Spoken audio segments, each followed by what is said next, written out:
모든 인간의 불행과 고통의 근본적 이유는 무엇일까요? 우리 자신을 포함한 모든 인간의 진짜 삶의 고난과 난제의 근본적 이유는 무엇일까요? 하나님을 모르는 것입니다.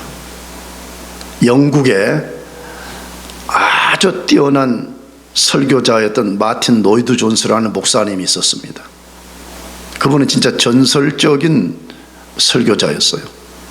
근데 그분이 하나님을 모르는 것과 관련해서 이런 말을 했습니다. 우리가 하나님을 바로 알고 그분께 순종한다면 나라와 사회와 가정과 개인의 문제들은 곧바로 해결될 것이다 라고 말했습니다. 저는 개인적으로 이 말에 전적으로 동의합니다. 이것은 비록 사람의 말이지만 성경이 말하는 진리입니다.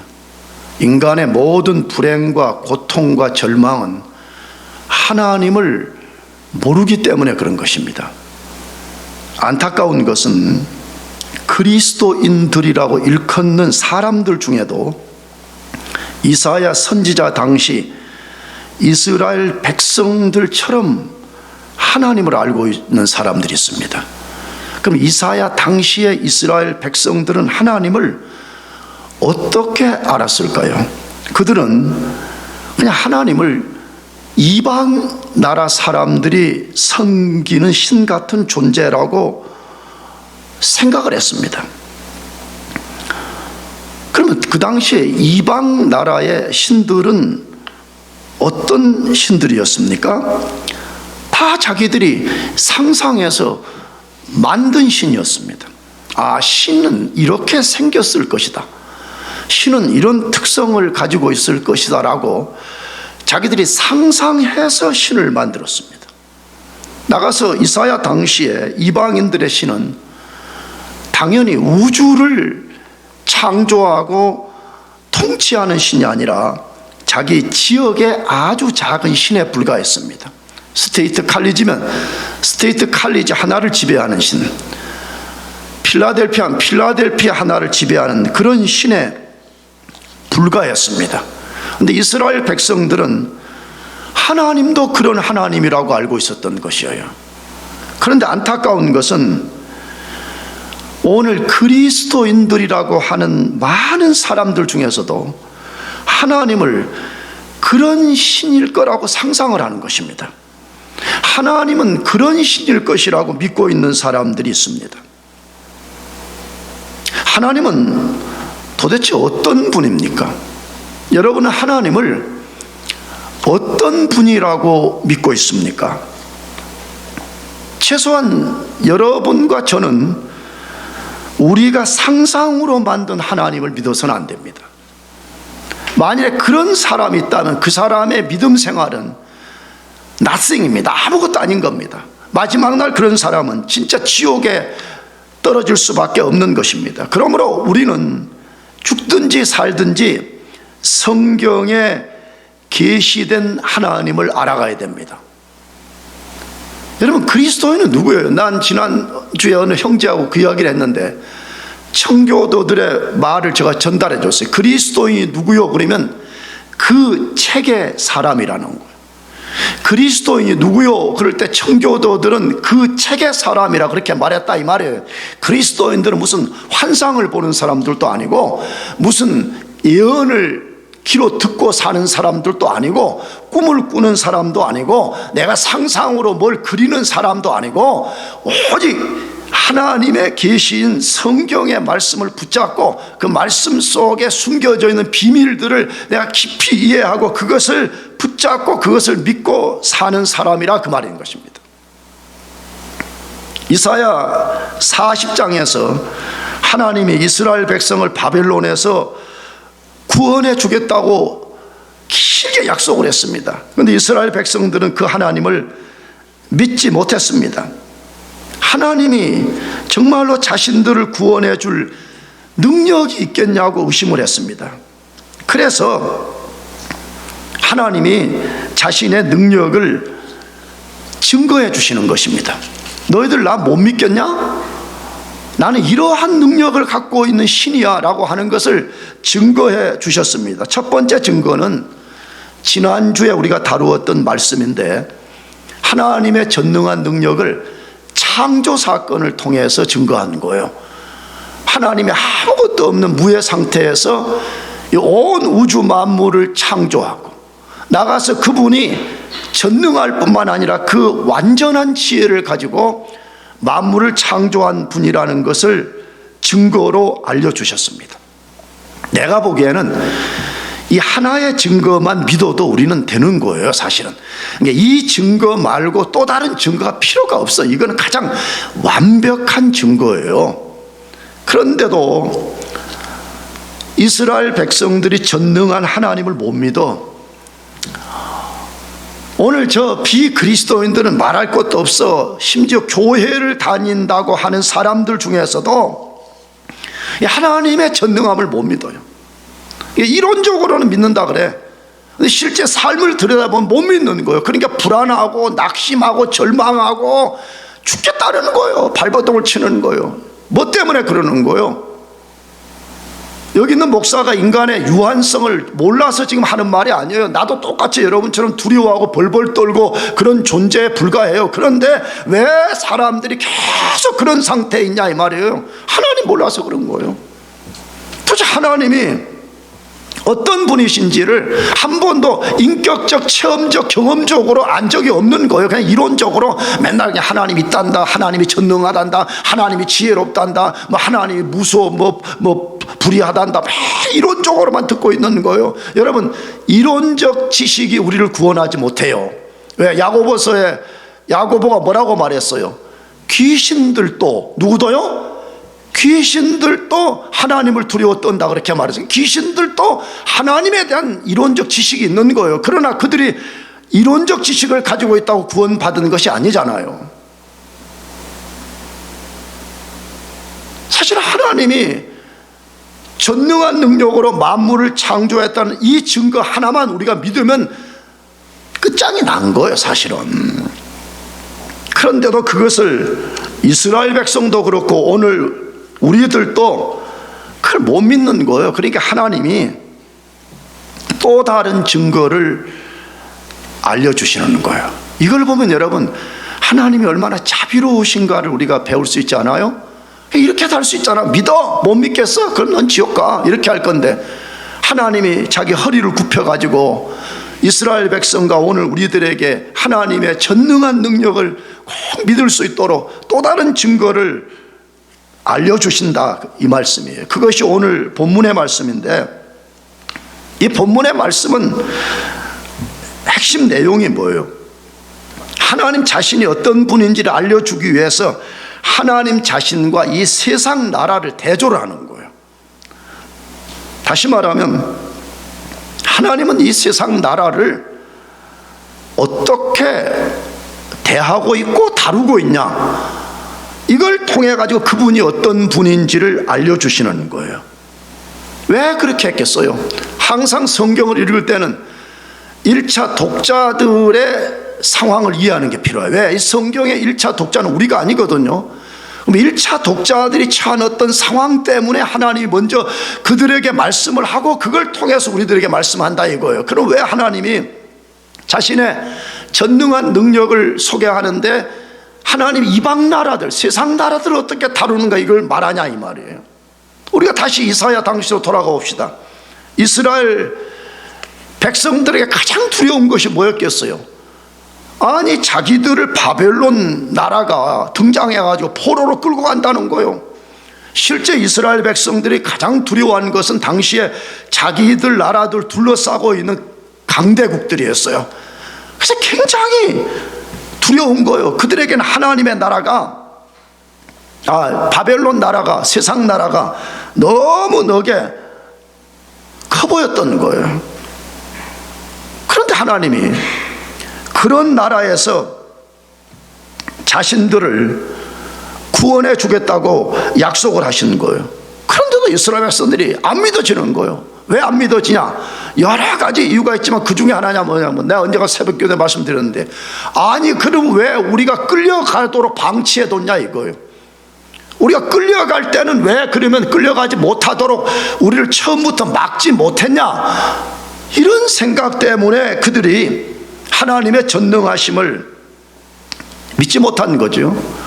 근데 여러분, 이것은 1차 독자인 이스라엘만의 이야기가 아니잖아요. 오늘 얼마나 많은 그리스도인들이 이 세상이 얼마나 거대하고 두렵게 느껴지는지 모릅니다.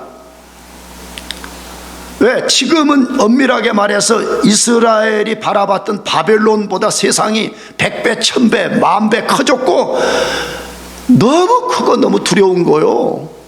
그러니까 하나님이 걱정하지 마라, 내가 너희들을 세상에서 구원해 줄 거야, 그렇게 말해도 그건 성경의 이야기인 거고 그게 나와 무슨 관계가 있냐 이렇게 생각한다 이 말이에요. 그래서 하나님이 오늘 이스라엘도 두려워하고 우리도 두려워하는 세상이라는 나라를 도대체 하나님이 어떻게 다루시고 있는가, 이걸 통해 가지고 하나님 자신이 어떤 존재인가를 우리들에게 알려준다 이 말이에요. 그럼 하나님은 도대체 어떤 분이십니까?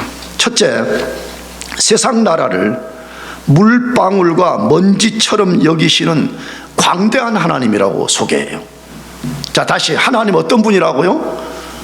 우리가 그토록 두려워하는 이 세상 나라를 뭐처럼 다루어요? 통에 있는 한 물방울처럼 다루고, 우리가 훅 불어버리면 날아가 버릴 티끌과 먼지처럼 다루시는 광대한 하나님이라 그렇게 말씀한다 이거예요. 그것을 오늘 본문 40장 15절에서 말씀하는데, 다시 읽어봅시다. 같이 시작. 보라, 그에게는 열방이 통에 한 방울 물과 같고 저울의 작은 티끌 같으며 섬들은 떠오르는 먼지 같으리니, 그렇게 됐어요. 야, 이걸 진짜 우리가 믿는다면, 정말 하나님이 그런 하나님이신 것이 맞고 우리가 진짜 이걸 믿는다 그러면 사실은 우리는 세상을 두려워할 필요가 없는 거예요. 세상이 아무리 지금보다 1000배, 10,000배 더 크고 더 무섭게 보여도 두려워할 필요가 없는 거죠. 자, 여러분, 방금 말씀에 하나님이 자기 자신을 알리는 방식이 뭐예요? 다시, 어떤 방식으로 하나님 자신을 알리고 있어요? 자신이 세상 나라를 어떻게 다루시는지를 통해서 알려줍니다. 왜 이 방식을 선택했다고요? 내가 앞에서도 말했잖아요. 이사야 당시 이스라엘 백성의 가장 두려운 존재는 자기들 주변에서 호시탐탐 자기들을 노리는 애굽이라는 나라예요. 지금 같은 이집트예요. 아프리카 지역에 포진되어 있는 애굽이었어요. 그 다음에 아수르, 여러분이 학교에서 배운 용어는 아시리아예요. 이스라엘 북쪽에 패권을 쥐고 있는 나라였어요. 나가서는 저 동북쪽에 떠오르는 신흥 강국 바벨론 같은 거대한 나라였습니다.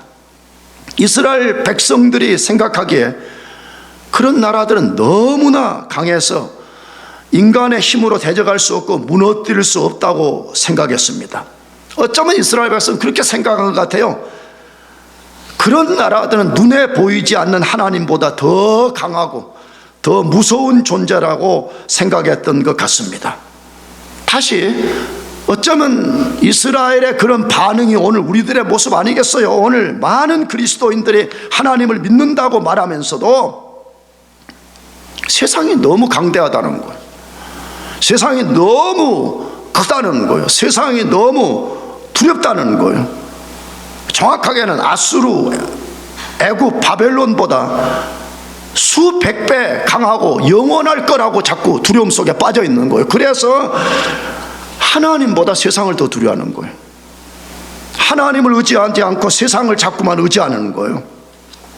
그런데 하나님이 세상 나라를 어떻게 다루신다고 말씀하냐 이 말이에요. 이 강력하고 영원하게 보이는 세상 나라를 하나님은 어떤 존재에 불과하다고 말하냐 이 말이에요. 뭐에 비유했어요? 다시, 통에 한 뭐 같아요? 물방울에 불과한 물방울. 여러분, 통에 물을 이렇게 두루루 따르고 나면 그 한 방울 남은 그런 물방울 같은 것에 불과하다. 그 다음에 접시 저울, 이 천평이라고 말해, 양쪽에 올려놓은 접시 저울에 티끌 같은 존재라 그렇게 말해. 심지어 섬들은 먼지에 불과하다 그렇게 말씀하고 있는 거죠. 세상은 하나님께 어떤 존재라는 거예요 도대체? 세상은 하나님께 어떤 존재이기에 하나님이 세상은 물 한 방울에 물과 같고 티끌과 먼지에 불과하다 이렇게 말씀하냐 이 말이에요.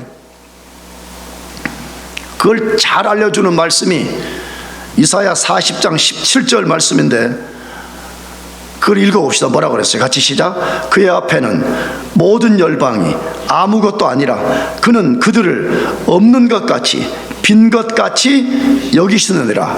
이야, 여러분, 하나님은 우리가 그토록 두려워하는 이 세상 나라가 어떤 존재냐고 말할 때 아무것도 아니래. 그는 그들을 없는 것 같이 빈 것 같이 여기시느라 라고 말씀하고 있습니다. 사실 이 말씀 그대로예요. 세상 나라가 사람 눈에 거대하고 강력하고 견고한 체계를 갖추고 영원하게 보일 뿐인 거지 하나님께는 아무것도 아니에요. 하나님께는 그냥 없는 것에 불과할 존재라는 거예요. 하나님께는 빈털터리에 빈통에 불과하다. 혹시 여러분 중에 야, 정말 이제 교회가 말도 안 되는 소리를 이제 더 많이 짓거리는구나, 혹시 그렇게 생각하는 사람이 있습니까? 그렇다면 먼저는 여러분이 심각한 거예요, 내가 볼 때는. 그렇다면 진짜 이 세상 나라가 하나님 앞에 그런 존재에 불과한 증거가 있냐 이 말이에요. 나는 이 증거를 말할 때 개인적으로 흥분이 됩니다. 왜냐하면 설교자들이, 여러분도 그러겠지만 자기가 전공하는 영역에 어떤 흥분되는 분야가 있잖아요. 특별히 자기가 잘하거나 흥미가 있으면 흥분되잖아요. 나는 하나님이 세상 나라를 어떻게 다스려 왔고 다스려 가고 다스려 갈 것인가, 나는 이걸 말하면 너무너무 흥분이 되고, 나는 이게 너무 진짜 예수를 잘 믿었다고 하는 생각이 막 드는 거예요. 이것을 거론할 때마다. 이스라엘 백성은 애굽, 아수르, 바벨론을 가장 두려워했습니다. 그런데 하나님은 그런 나라들이 등장도 하기 전에, 그런 나라들이 등장했다가 사라질 것을 이사야 선지자를 통해서 예언했고 그대로 되었습니다. 그래서 내가 새벽교 때 말씀드렸어요. 자꾸 하나님이 계시냐 안 계시냐, 하나님이 진짜 신이냐 신이 아니냐, 자꾸 이걸 가지고 의심하고 질문하는 사람들이 많아요. 이해는 돼요. 근데 이사야서에 그걸 증명하는 방식이 뭐냐 그러면 하나님을 보여준다 그런 건 없어요. 여러분 착각하지 말아요. 하나님은 볼 수 있어요 없어요? 답해봐요. 볼 수 있어요 없어요? 말해봐요. 있어요 없어요? 물론 아직 그걸 모르는 사람들은 대답하지 못하겠지. 하나님은 볼 수가 없는 분이에요. 근데 왜 볼 수 없다고 성경이 분명하게 말씀을 하는데도 왜 자꾸 여러분들은 그 환상에 사로잡혀 있냐. 이게 언젠가는 보여지겠지 그러면서 신앙의 본질들을 사로잡지 않고 시간들을 웨이스트하고 산다 이 말이에요. 그런데 이사야서는 뭐라고 말하느냐, 하나님이 진짜 살아계시고 하나님이 신인 증거 중에 하나가 뭐냐 그러면 미래를 예언하고 그 미래가 성취된다는 거예요. 그런데 어떤 방식으로 했냐 그러면 방금 말한 애굽, 아수르, 바벨론이 아직도 등장도 안 했어요. 그런데 하나님이 그런 나라가 등장할 거라고 예언을 하고 실제 등장을 하고 하나님의 말씀대로 그런 나라들이 다 무너져 버려. 그런데 그 중에 대표적인 나라가 바벨론인데, 이사야서를 읽어보게 되면 바벨론이라는 나라가 아직 등장도 안 했어. 그 바벨론을 무너뜨리는 페르시아라는 나라가 등장하는데 아직도 등장도 안 됐어. 근데 하나님이 약 170년 전에, 몇 년 전이라고요? 170년 전에 예언해. 이사야 당시 앞으로 바벨론을 무너뜨리는 페르시아라는 나라가 등장할 것이다. 그리고 페르시아에 정확하게 그 나라를 무너뜨리는 왕의 이름까지 하나님이 다 그게 예언을 해. 그대로 이루어지는 거예요. 그렇게 하나님 뭘 보여주는 거예요? 봐라, 너희들이 나의 존재를 의심하고 내가 만물을 주관하는 신이라는 것이 못 믿어진다 그러면 내가 역사를 어떻게 예언하고 진행하는지를 잘 보라는 거예요. 하나님 증거를 보여주는 거예요. 근데 안 믿겠다는 거예요. 왜? 내 방식대로 해달라는 거예요. 하나님 그런 건 내가 못 믿겠으니까 내가 원하는 방식대로 해달라는 거예요. 여러분 그건 여러분 잘못인 거죠. 하나님은 만물의 주이신데 만물의 주의 방식을 따라서 우리가 순종을 해야지. 내 방식대로 한다. 그런 사람 죽을 때까지 하나님을 못 만나. 내가 보기에 그런 사람 죽을 때까지 구원을 못 받아. 그런 사람 죽을 때까지 하나님을 경험할 수가 없는 거예요. 하나님이 만물의 주이시면서 가장 중요한 역사의 나라들을 어떻게 다루었는가를 세상 역사 한복판에 증거로 꽉 세워놓고 우리 보고 그걸 지금 믿으라는 거잖아요. 그러니까 신앙은 믿음의 선택인 거예요. 여러분이 진짜 믿으면 하나님을 경험하게 되는 것이고, 만약 그걸 못 믿겠다 그러면 내가 보기엔 여러분은 구원받지 못하고 멸망으로 떨어지는 거예요. 자, 그런데 하나님이 역사 안에 등장했다가 사라진 패권 국가들을 좀 더 구체적으로 우리가 살펴보자 이 말이에요. 실제 왜 성경에 그걸 다 예언했고 그대로 됐으니까. 이스라엘 백성이 가장 두려웠던 애국과 아수르는 하나님이 일으킨 바벨론에 의해서 멸망을 당했어요. 그러니까 여러분들이 학교 다닐 때 세상 역사는 하나님이 했다는 걸 전혀 몰라요. 그러니까 가르쳐 주지도 않아. 근데 성경을 보게 되면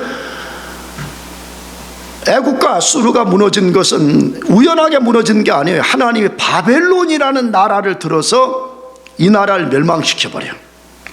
그런데 바벨론은 그럼 또 누구에 의해서 멸망을 당하느냐? 하나님이 일으킨 페르시아의 고레스에 의해서 멸망을 당해요. 그럼 페르시아는 또 어떻게 망하느냐?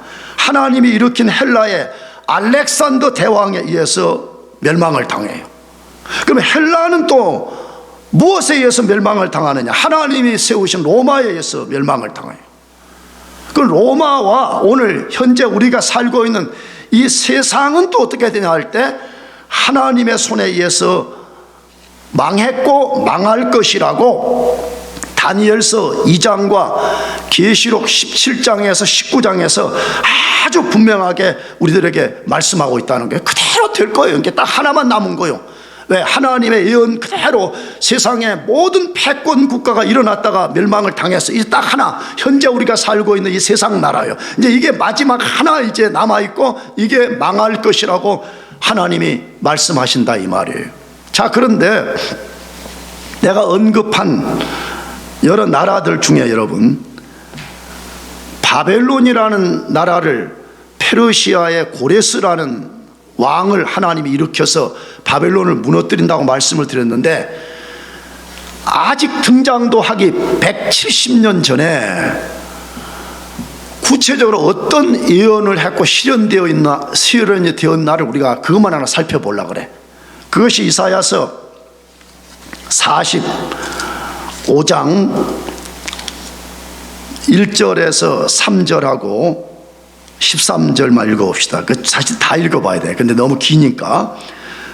자, 이것은 다시 하나님이 바벨론을 무너뜨리기 위해서 페르시아의 고레스라는 사람을 하나님이 170년 전에 예언을 하고 실제 일으킨 사건을 다룬 거예요. 자, 읽어봅시다. 시작. 여호와께서 그의 기름 부음을 받은 고레스에게 이같이 말씀하시되, 내가 그의 오른손을 붙들고 그 앞에 열국을 항복하게 하며 내가 왕들의 허리를 풀어 그 앞에 문들을 열고 성문들이 닫히지 못하게 하리라.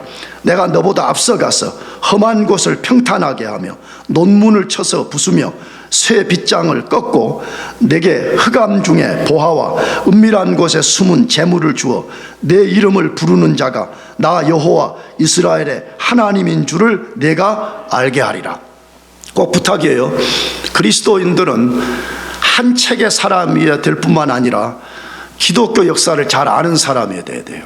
내가 시간이 없어 이걸 다루진 않는데, 어떻게 난공불락의 요새라고 불려지는 바벨론 도성이 어떻게 페르시아에 의해서 멸망을 당했는가, 역사책을 보면 자세히 나와 있어요. 사실은 그 당시에 인간의 힘으로 그걸 무너뜨린다는 건 불가능하다고 사람들이 믿었어요. 근데 어떻게 가능했다고 말해요? 여기 본문에 지금 먼저 뭘 말했어요? 내가 그의 오른손을 붙들고, 하나님이 고레스를 일으켜서 그의 오른손을 꽉 붙들어가지고, 다시 말하면 능력의 손으로 붙잡아가지고 뭐 한다 그래요? 그 앞에 열국을 항복하게 하며 내가 왕들의 허리를 풀어 그 앞에 문들을 열고 성문들이 닫히지 못하게 만들어버릴 것이다. 실제 그렇게 됐어요. 나는 처음 예수 믿고 이 역사를 접하고 나서 흥분했었어요. 바벨론이라는 나라가 이렇게 망했단 말이야. 왜? 세상 공부 때는 맨날 뭐 바벨론이 뭐 어쩌고 저쩌고 뭐랬다. 이런 방식으로 바벨론이 무너졌다는 건가? 흥분하지 않을 수 없어. 흥분하지 않을 수 없어. 왜? 이게 성경과 딱 매치를 이룬단 말이에요. 정확하게. 자, 13절에는 뭐라고 했는데, 13절 시작. 내가 공의로 그를 일으킨지라 그의 모든 길을 곧게 하리니 그가 나의 성읍을 건축할 것이며 사로잡힌 내 백성을 가품이 없이 놓으리라. 만군의 여호와의 말이니라. 이스라엘 백성들은 불평한 거거든요. 좋다 이거예요. 하나님이 우리를 바벨론의 포로로 보내고 우리를 다시 해방하는 것까지 좋다. 근데 아니, 이방의 고레스를 통해서 우리를 구원한다. 하나님 이스라엘 백성 기분 나쁜 거예요. 그러니까 하나님이 거기에 대한 답을 한 거죠. 뭐라고? 너희들은 불평하지만 내가 고레스를 일으킨 건 공의로 일으킨 거라. 뭘로 일으킨 거라고요? 정확한 무슨 불의함이나 치우침이 없는 공의 속에 내가 이것을 일으킨 것이라. 그렇게 말하면서 뭐라고 말했냐? 그의 모든 길을 곧게 할 것이라. 그의 모든 길을 어떻게 만들어줘요? 곧게 한다. 여러분, 이 말을 바꾸면 무슨 말이에요? 사실 바벨론에 비해서 페르시아, 메데와 파사의 고레스는 굉장히 작은 민족의 지도자였어요. 그러니까 인간적으로 볼 때는 바벨론을 무너뜨릴 만한 인간적 능력이 부족해.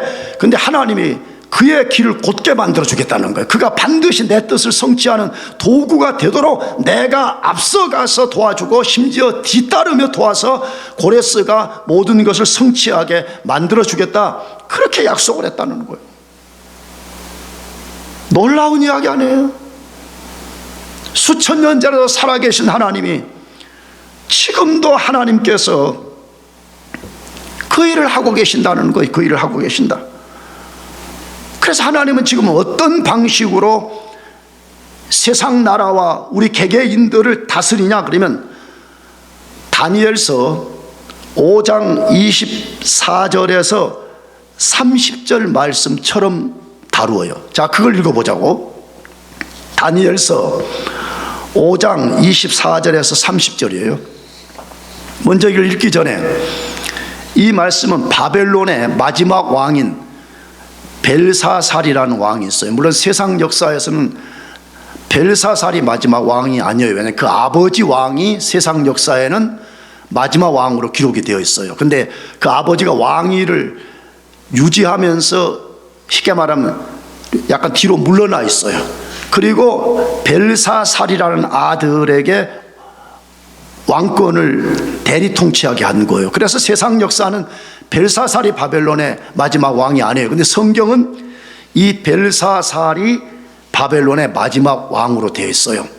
그런데 벨사살이 얼마나 교만하고 타락한 왕이었냐 그러면 그 다니엘서 5장 1절부터 읽어보니까 귀인 1000명, 그러니까 자기가 통치하는 바벨론 패권 세계의 지도자들을 다 부른 거지.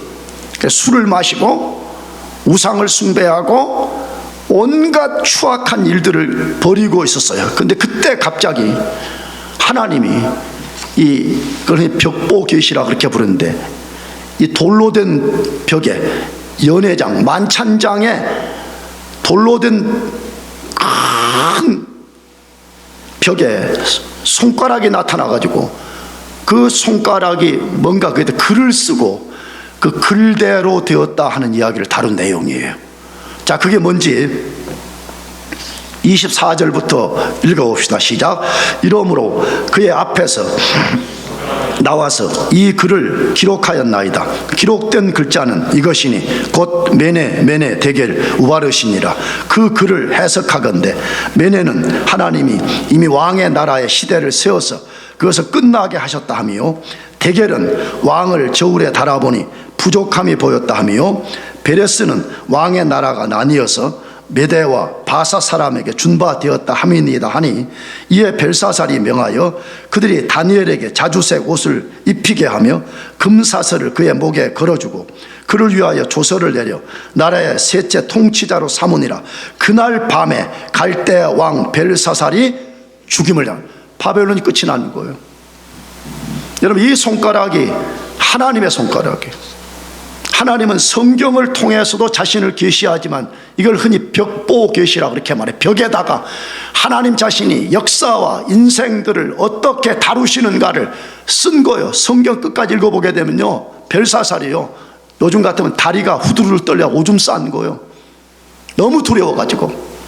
자, 그러면 문제는 이거예요. 메네 데겔 우바르신이라는 뜻이 뭐냐 할 때, 쉽게 말하면 이거예요. 하나님은 나라든 민족이든 사회든 교회든 개인이든 달아본다는 거예요. 무게, 하나님의 저울에 이렇게 달아본다는 게 무게를.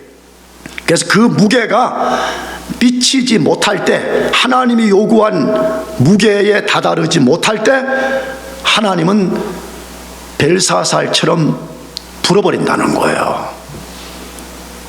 하나님이 어떤 분이에요 도대체? 정말 내가 마음이 너무 아픈 게, 아무리 10대 젊은이들이고 하나님 갖고 장난치는 사람들이 거짓 하나님 믿는 거에 내가 뭐 하나님은 사랑이래. 맨날 하나님은 사랑이래. 나도 하나님이 사랑인 거 알아요. 그러나 그 하나님은 우리가 생각하는 그런 사랑이 아니에요. 지금 성경을 보세요. 지금 하나님의 역사와 나라와 인생들을 어떻게 다루고 계시냐 이 말이에요. 그분은 그 거대한 바벨론 나라를 통에 있는 한 방울 물처럼 여겨 저울 위에 올라간 티끌같이 여겨 불어버리면 날아가 버릴 그런 나라예요. 사실이잖아요. 하나님은 성경을 기록하기 위해서 고대 역사를 통해서도 그런 일을 만들었지만, 여러분 20세기에 어떤 일이 벌어졌어요? 독일의 히틀러, 소련의 스탈린, 일본의 천황, 다 자기들이 신이라 그랬잖아요. 근데 어떻게 했어요? 하나님이 한번 확 불어버리면 날아가 버리는 거예요. 지금도 마찬가지인 거예요. 왜? 하나님은 그의 속성에 단 1도 변함이 없어요. 하나님이 말씀한 것은 단 1도 그 기준을 낮춘 적이 없다 이 말이에요. 사랑하는 교회 여러분들, 하나님을 바라봅시다. 아멘. 하나님을 바라봐야지 이 거대하게 보이는 세상이 두렵지 않게 되는 거예요.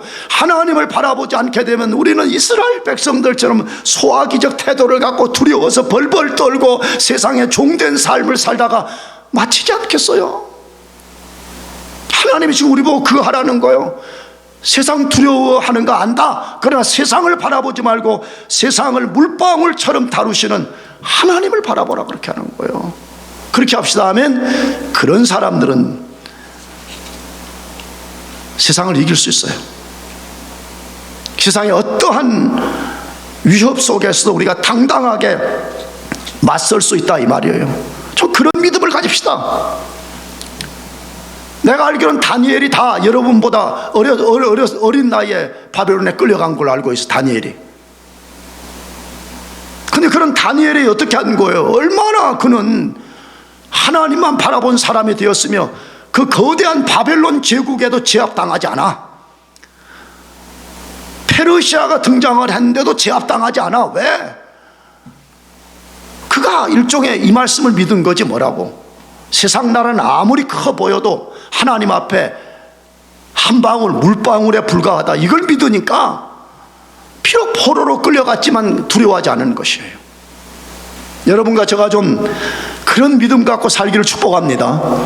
마지막 두 번째로, 하나님 어떤 분이에요? 하나님은 세상 어떤 것으로도 만족시킬 수 없는 충족한 분이에요. 여기 자충족이라는 말은 스스로 충족한 하나님이다 그 말이에요. 하나님이 어떤 분이요? 그렇게 말할 때 오늘 본문에 하나님은 두 번째로 세상의 어떤 것을 그분을 만족시킬 수 없어요. 세상 전부를 갖다가 하나님의 발 앞에 바친다고 해도 그것 때문에 하나님이 만족되지 않는 분이다, 그 말이에요. 그 이야기를 어떻게 다루어요? 이사야서 40장 16절 읽어봅시다, 같이. 시작. 레바논은 땔감에도 부족하겠고 그 짐승들은 번제에도 부족할 것이라, 그렇게 말해요. 하나님이 자기 자신을 알리는 두 번째 방식이 뭐예요? 그 레바논에 살고 돌아다니는 짐승들 전부 다 잡아다가 번제, 제사 드릴 때 번제 제물로 드리고, 번제는 이렇게 짐승의 고기를 이렇게 손바닥만 각을 떠가지고 태워서 드리는 걸 번제라 그러는데, 심지어 레바논의 모든 나무를 다 베어와서 번제를 드리는 땔감으로 사용한다고 해도 부족하다. 그런 것들로는 하나님을 절대 만족시킬 수 없다는 거예요. 자, 그러면 왜 하필 레바논의 짐승들과 레바논의 나무들의 예를 들어서 그 사실을 말하냐, 이 말이에요. 이사야서를 1장부터 읽어보면 대표적으로 2장 13절부터 시작이 되는데, 레바논은 당시에, 지금은 이번에 지금 뉴스에 지금 이스라엘이 헤즈볼라 폭격했다고 하는데 그쪽이 다 레바논 지역이잖아요, 사실은. 그러나 이사야 당시에는 레바논 그러면 세상 사람들이 가장 부러워하는 나라였어요. 왜냐 그러면 풍요로운 나라, 그리고 온 산천에 백향목들이 그냥 빽빽하게 심어져 가지고 세상 나라들이 그 백향목 나무를 수입해다가 자기들의 왕궁도 짓고 집도 짓고 하는 게 그들의 소원이었단 말이에요. 그래, 레바논 그러면 이사야 당시에는 세상의 가장 부요함, 풍요함, 가장 세상 사람들이 부러워하는 것, 그것을 지칭하는 거예요. 근데 하나님이 지금 그런 나라를 빌려와 가지고 뭘 말씀하는 거예요? 그래, 너희들이 그토록 부러워하는 레바논의 그 모든 걸 나한테 바친다고 할지라도 나는 그것으로 만족하는 존재가 아니라 지금 그렇게 말하는 거예요. 다른 말 바꾸고 말하면 세상의 모든 것을 갖다가 하나님께 바친다고 할지라도 하나님을 만족시킬 수 없다, 그렇게 말하는 거죠. 왜 그러는 거예요? 왜 세상의 모든 것을 갖다가 바쳐도 하나님을 만족시킬 수 없는 거예요? 답해봐요. 뭐 때문에 그러는 거예요? 도대체 하나님이 어떤 분이길래 세상의 모든 걸 갖다가 드려도 만족을 시킬 수 없냐, 이 말이에요.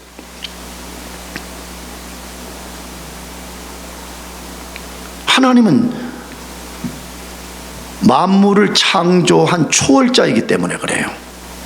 만일에 하나님이 만물의 일부분이 된다 그러면 만물의 모든 걸 갖고 하나님을 만족시킬 수 있어요. 근데 하나님은 이 마이크가 만약에 만물이라면 이 만물을 초월하여 존재하는 분이기 때문에 이 마이크 자체를 갖고는 하나님을 만족시키지 못한다는 논리인 거예요.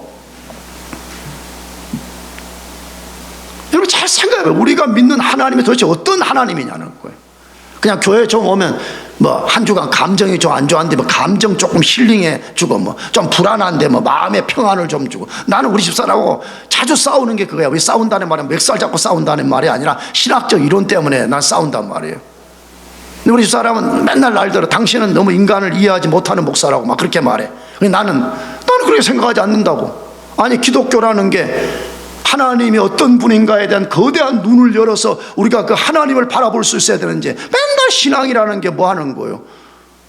마음에 평안이 있냐 없냐, 힐링이 되냐 안 되냐. 여러분 그 템플에서도 하잖아요. 한국에 보면 절에서도 많이 하던데 그러잖아요. 절에서도. 심지어는 지난 며칠 전에 뉴스 보니까 서울 광화문 어디에서 불교 단체가 뭘 열어가지고 사람들 수백 명이 모여가지고 거기서 조용하게 가부좌 틀고 명상했다고 뉴스 내가 봤거든요.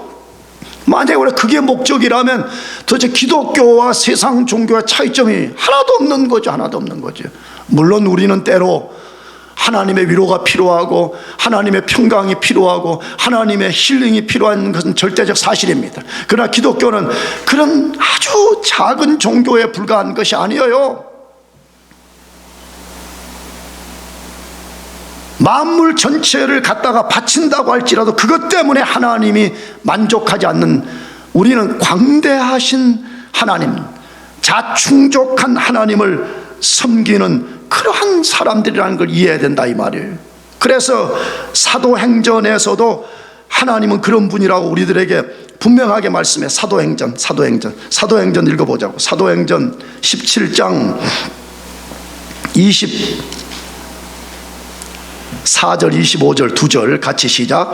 우주와 그 가운데 있는 만물을 지으신 하나님께서는 천지의 주제이시니 손으로 지은 전에 계시지 아니하시고 또 무엇이 부족한 것처럼 사람의 손으로 섬김을 받으시는 것이 아니니 이는 만민에게 생명과 호흡과 만물을 친히 주시는 이심이니라. 와, 제발 부탁해요. 나 자신에게도 하는 말이에요. 여러분, 교회 그냥 장난치듯이 왔다 갔다 하지 말고 하나님을 알아가시기를 축복합니다. 아멘. 하나님을 알아가야 돼요. 도대체 하나님이 어떤 분이시길래 세상 만물 전체를 그 발 앞에 갖다가 바친다 할지라도 그것 때문에 하나님이 만족할 수 없다는 거예요. 내가 오늘 시간이 없어서 셋째 포인트는 말하지 않지만, 셋째 포인트는 내가 말하고 싶은 거예요. 얼마나 많은 그리스도인들이 하나님을 자기 같은 존재로 여기는 거예요. 그러니까 하나님을 사람처럼 여기는 거예요. 하나님을 우리같이 생긴 이런 존재로 여기는 거예요. 참 진짜.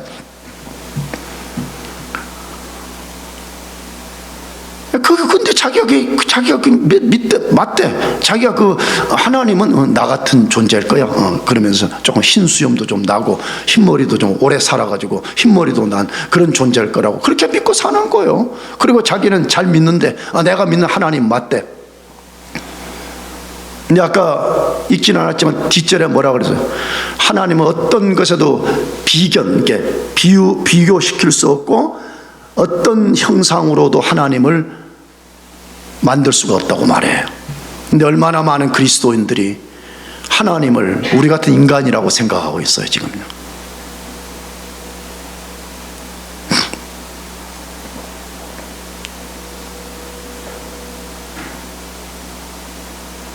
여러분, 뭘 우리들에게 말씀하고 싶은 거예요? 착각하지 말라는 거예요. 뭐 하지 말라고요? 착각. 다시 말하면 나 없으면, 우리 없으면 하나님은 공허하고 결핍을 느끼고 영광을 얻지 못할 것이라는 착각에 빠지지 말라는 거예요.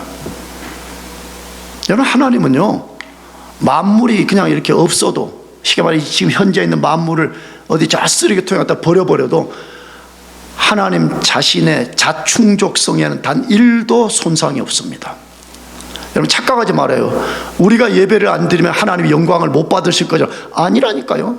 기독교 역사를 보세요. 하나님이 때로요, 베드로 전서 말씀, 자신의 교회를 없애버려요. 교회가 거짓과 불의를 쫓고 진리 가운데 견고히 서지 않을 때 하나님 단호하게 자신의 교회도 없애버리는 분이에요. 여러분, 착각하지 말아야 돼요. 뭐죠? 하나님이 뭔가 좀 부족한 게 있어가지고 만물을 창조하고 우리를 창조해가지고 우리에게 그 부족한 부분을 채우게 할 것이라는 그런 착각을 완전히 버려야 되는 것입니다. 그럼 하나님이 왜 우리를 창조하고 구속한 거예요? 하나님의 영광이 무엇인지를 알고 그 영광에 참여해서 그걸 같이 누리자는 거예요. 이게 복음인 거예요, 복음. 사랑하는 교우 여러분들, 진짜 하나님을 알아갑시다. 나는 그런 좀 절박함이 있어요. 여러분들이 공부하는 것보다 100배, 1000배, 10,000배 하나님을 진짜 알아가야 됩니다. 왜? 그래야만이 우리 인생의 난제가 해결되잖아요. 인생의 모든 불행과 고통은 하나님을 모르는 데서부터 오는 거란 말이에요.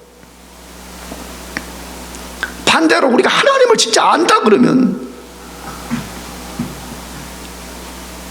과거에 우리가 한 번도 경험해 볼 수 없었던 그 하나님의 신비함, 하나님의 능력, 그 하나님의 하나님 되심을 우리가 경험할 수 있지 않겠어요? 제발 게으름, 방종, 나태함 속에 살지 말고 하나님을 깊이 알아가요. 그래서 그 하나님 안에 여러분이 살면서 세상의 두려움들을 이겨내고 여러분 삶의 두려움들을 이겨내기를 축복합니다. 기도하겠습니다.